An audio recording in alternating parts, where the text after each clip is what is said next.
తమ గ్రామానికి రోడ్డు మార్గం కల్పించాలని గిరిజన యువకులు వినూత్న రీతిలో నిరసన తెలిపారు. బురద నీటిలో ఈత కొడుతూ కూటమి సర్కార్కు పొర్లుదండాలు పెట్టారు. మన్యం జిల్లా జాక్రాగూడ నుంచి సంజువాయి గ్రామం వరకు సుమారు 3 కిలోమీటర్ల రహదారి పూర్తిగా దెబ్బతింది. వర్షాల కారణంగా బోర్డు బురదమయంగా మారడంతో గ్రామస్తులు తీవ్ర ఇబ్బందులు ఎదుర్కొంటున్నారు.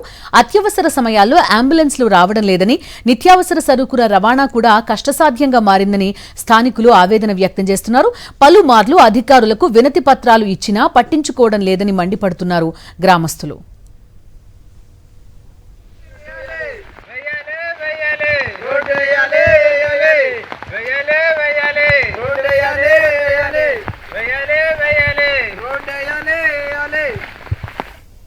తెలంగాణలో నకిలీ డీఏపీ ఎరువుల దందా కలకలం రేపుతోంది. కర్ణాటకలో తయారైనట్టు అనుమానిస్తున్న నకిలీ ఎరువులు రాష్ట్ర వ్యాప్తంగా రైతులకు విక్రయించినట్టు అధికారులు గుర్తించారు.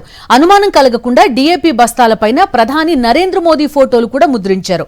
సాక్షి టీవీలో ప్రసారమైన కథనాలతో రంగంలోకి దిగిన విజిలెన్స్, వ్యవసాయ శాఖ అధికారులు వికారాబాద్ జిల్లా మంచన్పల్లిలో 106 నకిలీ డీఏపీ బస్తాలను స్వాధీనం చేసుకున్నారు. పరిగి మండలం చిగురాల్పల్లిలో 25 మంది రైతులు 275 బస్తాలు కొనుగోలు చేసినట్టుగా గుర్తించారు. ఇప్పటికే కొంత ఎరువును రైతులు పొలాల్లో వినియోగించగా మొత్తం 133 బస్తాలు సేకరించి పోలీసులకు అప్పగించారు. పొలాల్లో నకిలీ ఎరువులు చల్లిన రైతుల చేతులకు బొబ్బలు రావడంతో రైతులు అప్రమత్తమయ్యారు. ఈ దందా వెనక ఉన్న ముఠాను గుర్తించేందుకు పరిగి, చెన్గోమల్ పోలీసులు ముమ్మర దర్యాప్తు కొనసాగిస్తున్నారు. ఈ నకిలీ డీఏపీ దందా వెనుక అసలు సూత్రధారులు ఎవరనే కోణంలో విచారిస్తున్నారు.